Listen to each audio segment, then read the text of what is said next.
पिछले टॉपिक को कंटिन्यू करते हुए आज देखेंगे थर्मल पावर स्टेशन में एडवांटेज, फिर देखेंगे डिसएडवांटेज, फिर कुछ फॉर्मूले देखेंगे एफिशिएंसी से रिलेटेड, और फिर लास्ट में देखेंगे top 10 thermal power station in India.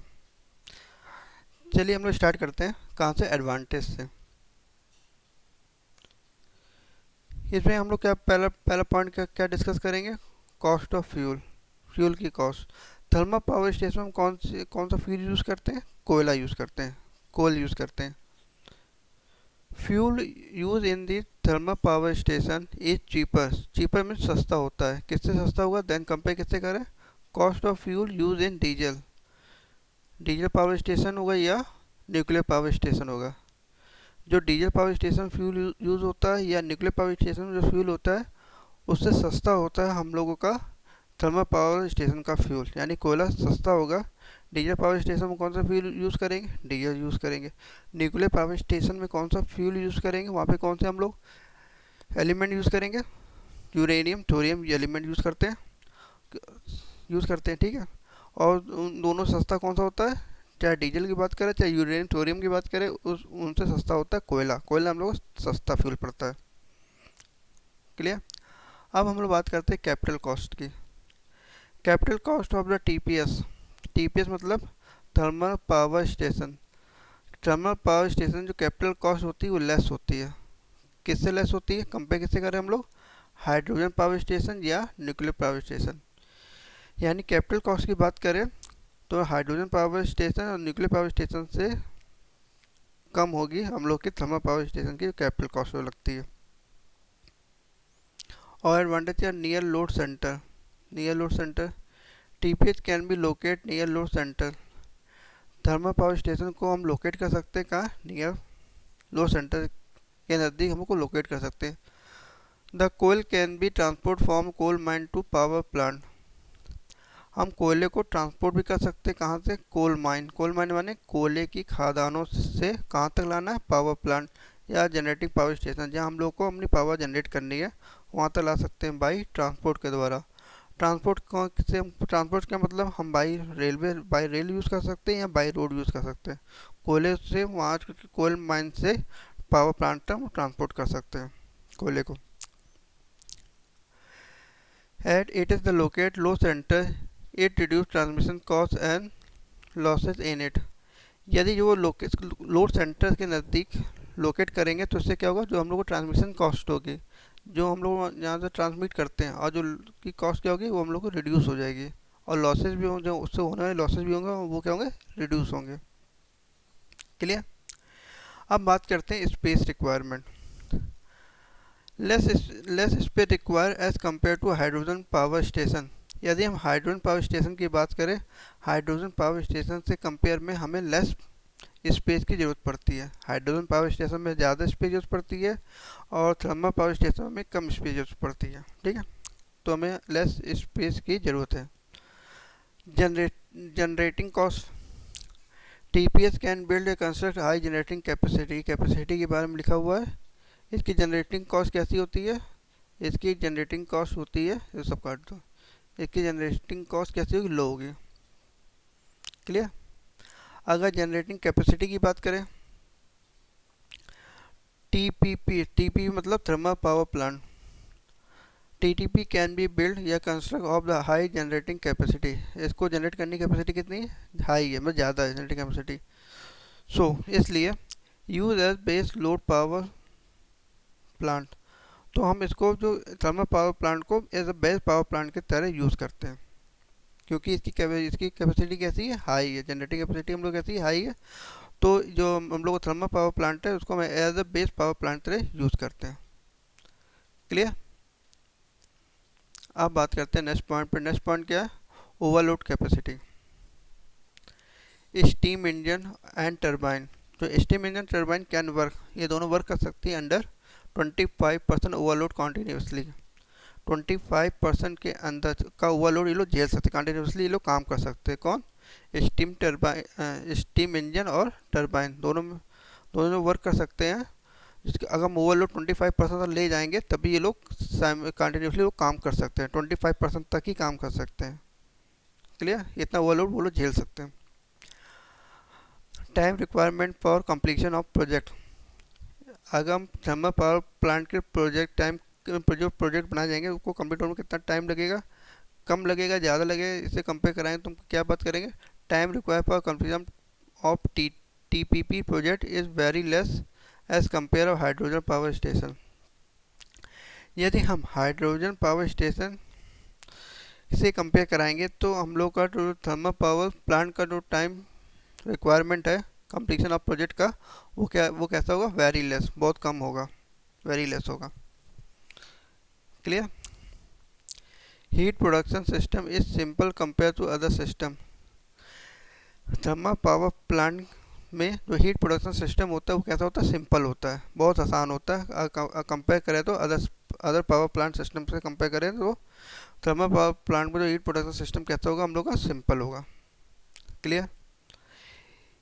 Easy mechanism होगा, थर्मल पावर प्लांट में सारा काम इजी मैकेनिज्म होगा। और same heat could be reuse, हम देख चुके हैं हम लोग सेम हीट को भी रीयूज कर सकते हैं। क्लियर।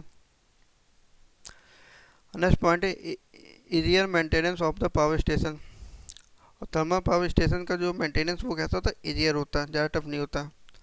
और नेक्स्ट पॉइंट क्या है, it can be install any place irrespective of the existence of कोयल। कहने मतलब है कि हम थर्मल पावर स्टेशन को कहीं भी प्लेस कर सकते हैं इरेस्पेक्टिव ऑफ एग्जिस्टेंस ऑफ कोयल। या कोयले के एग्जिस्टिंग मौजूद होना कोई ज़रूरी नहीं है। अगर मान लो हम लोग का कोयले की एग्जिस्टेंस हम कुछ दूर हम लोग पावर प्लांट इंस्टॉल करते हैं तो हम कोयले को कैसे ले सकते हैं, हम कोयले को ट्रांसपोर्ट कर सकते हैं, बाय ट्रांसपोर्ट कर सकते हैं। कहाँ, अपनी साइड पे जहाँ में हमने पावर जनरेटिंग यानी इलेक्ट्रिसिटी जनरेट करनी है उस साइड तक ले जाएंगे। बाई किससे, बाई रेल से या बाई रोड, या रेल के द्वारा या रोड के द्वारा कोयले को हम लोग ट्रांसपोर्ट कर सकते हैं। यानी हम कोयले की जो अपना पावर स्टेशन है वो कहीं भी एट एनी प्लेस पे कहीं भी इंस्टॉल कर सकते हैं irrespectively of the existing of coal की एग्जिस्टिंग की वो ज़्यादा डिपेंड नहीं करती है।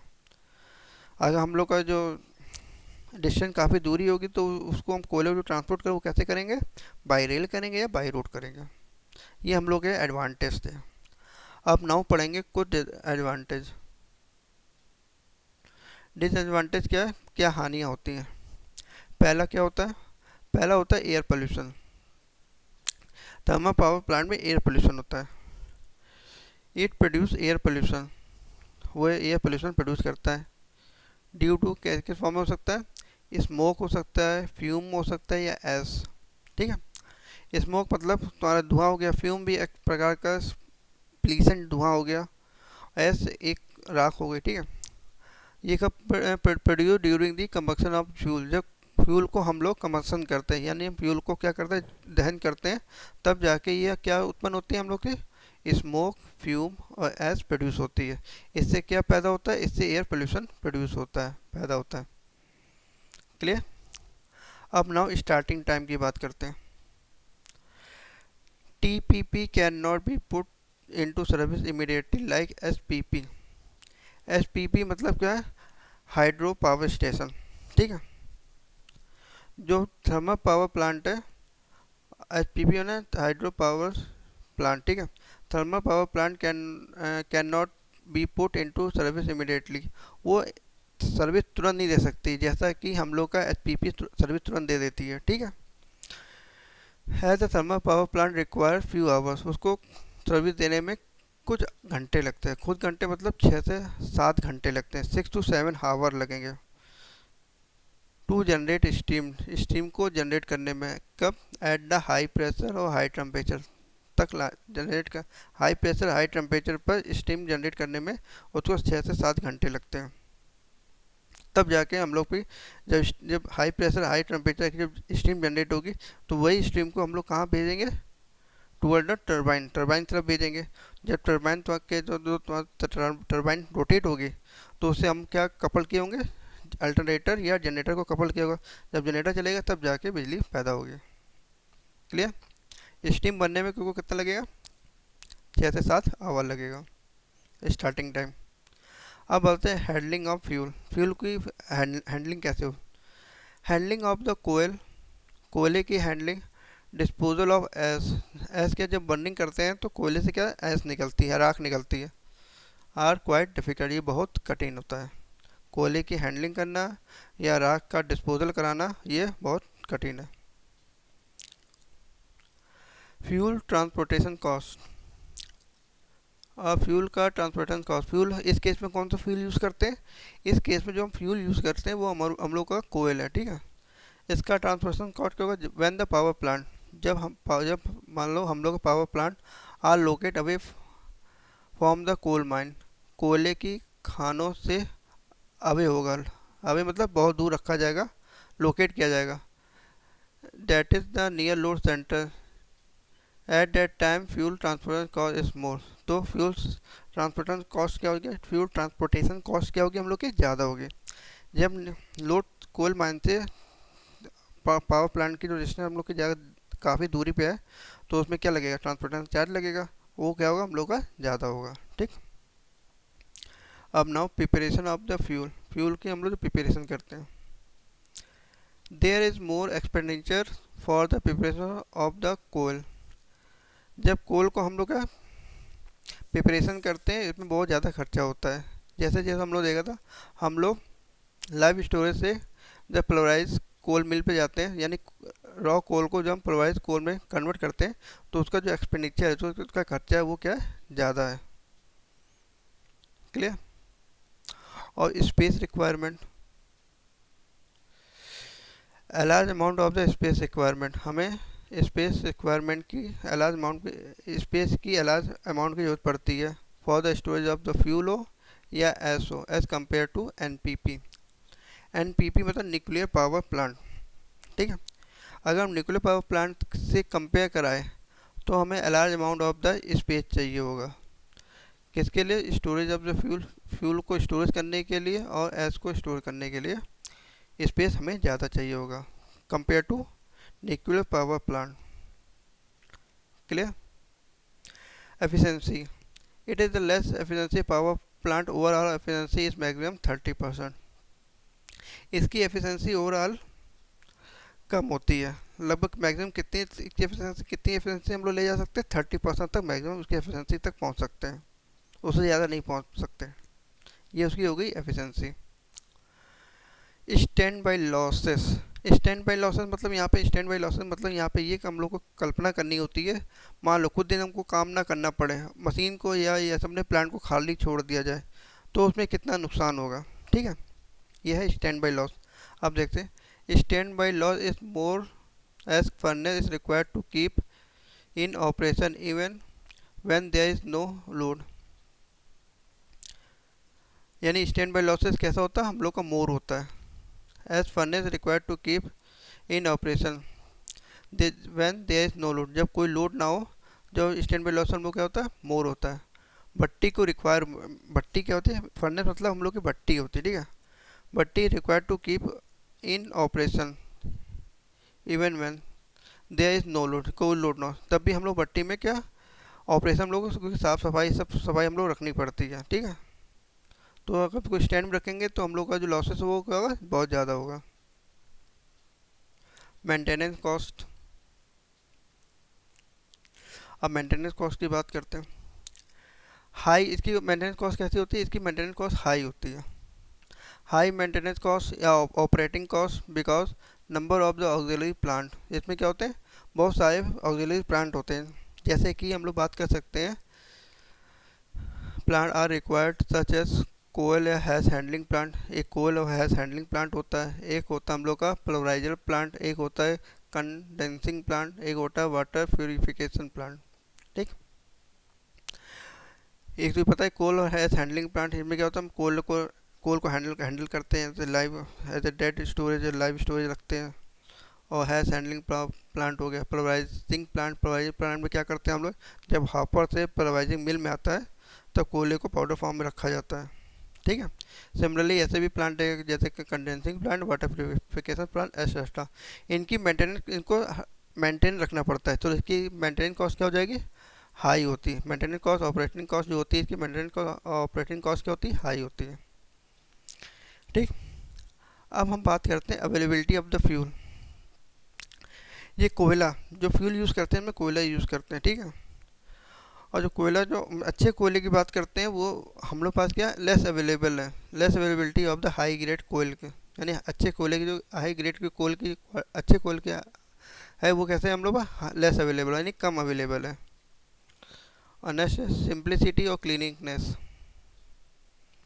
Layout of the power plant. Layout thermal power plant is complicated as PP due to the coal as। यदि कोल और एस के कंपेयर में देखा जाए तो अगर एस पी पी से यानी हाइड्रोजन यानी हाइड्रो पावर प्लांट से कंपेयर किया जाए, एस पी मतलब हाइड्रो पावर प्लांट से कंपेयर किया जाए, तो जो थर्मल पावर प्लांट का जो लेआउट है वो क्या है हम लोग का कॉम्प्लिकेटेड है, ठीक है। यानी ऐसे समझा जाए तो सिंप्लिसिटी क्लीनिक की बात किया तो हाइड्रोजन पावर प्लांट का जो लेआउट होता है वो सिंपल और क्लीनिकनेस होता है, ठीक। अब नेक्स्ट पॉइंट क्या, life. Life of the TPP is less than SPP. TPP मतलब वो थर्मल पावर प्लांट, एसपीपी मतलब हाइड्रो पावर प्लांट, यानी थर्मल पावर प्लांट की लाइफ कम होती है compare to hydro power plant से। हाइड्रो पावर प्लांट से थर्मल पावर प्लांट की लाइफ क्या होती है हम लोग की कम होती है, इसकी लाइफ कम है। क्योंकि देखो वाटर जो होता है रीन्यूएबल एनर्जी होता है, यानी इसको बार बार रीयूज़ कर सकते हैं। और कोयला क्या है, जब तक हम लोग पास कोयला होगा तब तक हम ये पावर प्लांट यूज़ करेंगे, जब वो इसकी अवेलेबिलिटी ख़त्म हो जाएगी तो वो पावर प्लांट नहीं रहेगा। क्या तो कंपेयर किया गया तो इसकी लाइफ हम लोग की कम होती है compare to hydro power plant से। Cost per unit. इसकी कॉस्ट पर यूनिट कैसी होती है, हाई होती है। यूज रिक्वायरमेंट ऑफ वाटर, इसमें वाटर की रिक्वायरमेंट क्या होती है, ज़्यादा होती है। Skill person are required for erecting और मेंटेनिंग पावर स्टेशन। इरेक्टिंग मतलब होता है निर्माण करना। यदि हम लोग को थर्मल पावर प्लांट का निर्माण करना हो या रचना करनी होगी या मेंटेनिंग करना होगा, तो हमें कैसे पर्सन चाहिए होगे, स्किल पर्सन चाहिए होंगे। तो उन्हीं की मदद से हम लोग थर्मल पावर प्लांट का जो इरेक्टिंग रचना कर सकते हैं, निर्माण कर सकते हैं या उसको मेंटेन कर सकते हैं। क्लियर, ये हम लोग से डिसएडवांटेज। अब बात करते हैं एफिशिएंसी, थर्मल पावर प्लांट की एफिशिएंसी, ठीक है।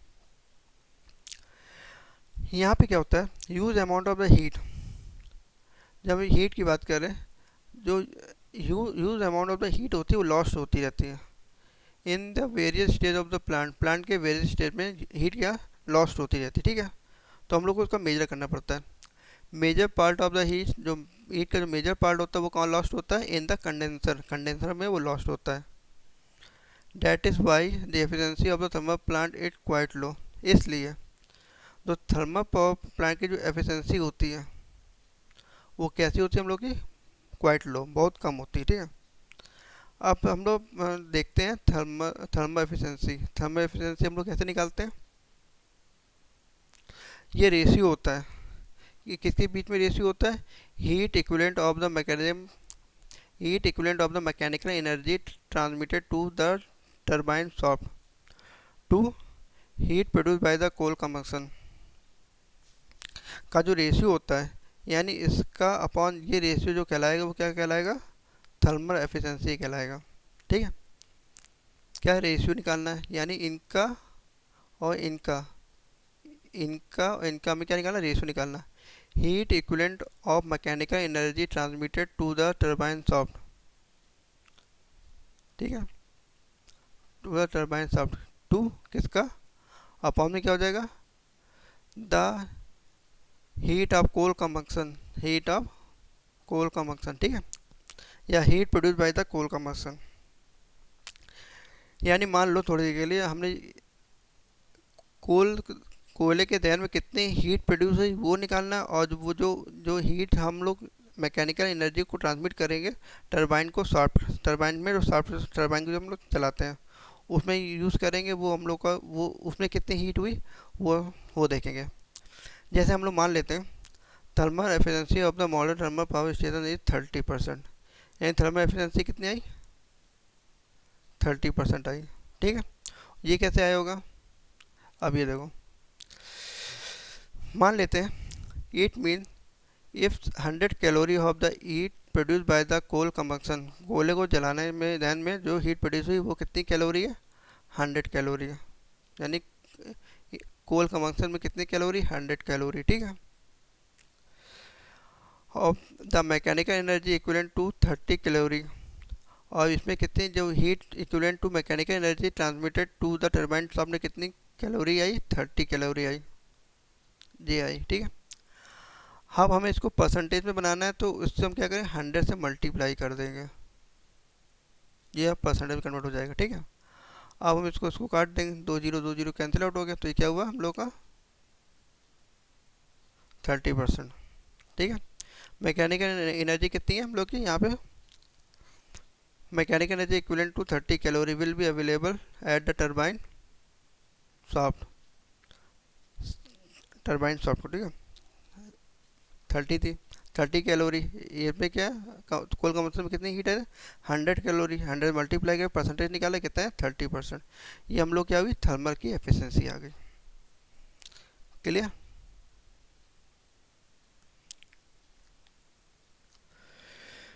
ओवरऑल एफिशिएंसी, ओवरऑल एफिशिएंसी का फॉर्मूला क्या होगा? डिनोमिनेटर में कुछ चेंज नहीं होगा, heat produce by the coal combustion वही रहेगा। यानी हमने कितनी कैलोरी दी थी? 100 कैलोरी दी थी, ठीक है। अगर वही सॉल्व हम लगाएंगे तो 100 कैलोरी आ जाएगी, ठीक है। Heat equivalent to electrical output, अब तुम्हारा क्या टरबाइन सॉफ्ट घूम चुका, अब वो कहाँ गया? अल्टरनेटर पे गया, यानी हमको इलेक्ट्रिकल आउटपुट मिल गया। इस केस में मान लेते हैं हमको इलेक्ट्रिकल क्या 29 आया, इस केस में इलेक्ट्रिकल आउटपुट हमको मिला 29, ठीक है। इनटू परसेंटेज में कन्वर्ट करना, तो 100 से मल्टीप्लाई कर दोगे, ये परसेंटेज में आ जाएगा। इसको सॉल्व करोगे, कितना आ गया? 29%, ठीक। तो ये ओवरऑल एफिशिएंसी होगी, ठीक है। तो ओवरऑल एफिशिएंसी क्या होगा? रेशियो, रेशियो मतलब डिवाइड हो रहा है, ये अपॉन ये, किस में? Heat equivalent of electrical output, heat equivalent of electrical output to, यानी upon heat of coal combustion, heat of the coal combustion, ठीक। यानी कोयले को दहन करने में जो हीट प्रोड्यूस हुई और इलेक्ट्रिकल आउटपुट में जो आने में जो हीट इक्विवेलेंट हुई, वो उससे हम इसको डिवाइड करेंगे, तो हम लोग क्या मिल जाएगा? ओवरऑल एफिशिएंसी मिल जाएगी। हमने ऊपर बताया था ओवरऑल एफिशिएंसी कितनी होती है हम लोग की? Less than 30%। डिसएडवांटेज बात की थी, ये देखो, ये एफिशिएंसी बात है, efficiency it is less than efficiency power plant, overall efficiency कितनी होती है? मैक्सिमम 30% तक मैक्सिमम होती है, यानी इसके नीचे ही रहती है, ये ओवरऑल एफिशिएंसी। अब यहाँ पे क्या? Overall efficiency of thermal power plant is about 29%, ये 29% निकाली, और slightly less than thermal power, और slightly less than the thermal efficiency. Thermal efficiency कितनी आई थी हम लोग की? 30%, जो हम लोगों ने ऊपर निकाला था। ये थर्मल एफिशिएंसी आई थी 30% से, वो क्या लेस है? स्लाइटली लेस, यानी 1% लेस है, स्लाइटली थोड़ी सी लेस है, ठीक है। तो एफिशिएंसी होगी। अब हम लोग पढ़ते हैं list of top 10 thermal power plant in India. India में टॉप 10 थर्मल पावर प्लांट की लिस्ट है।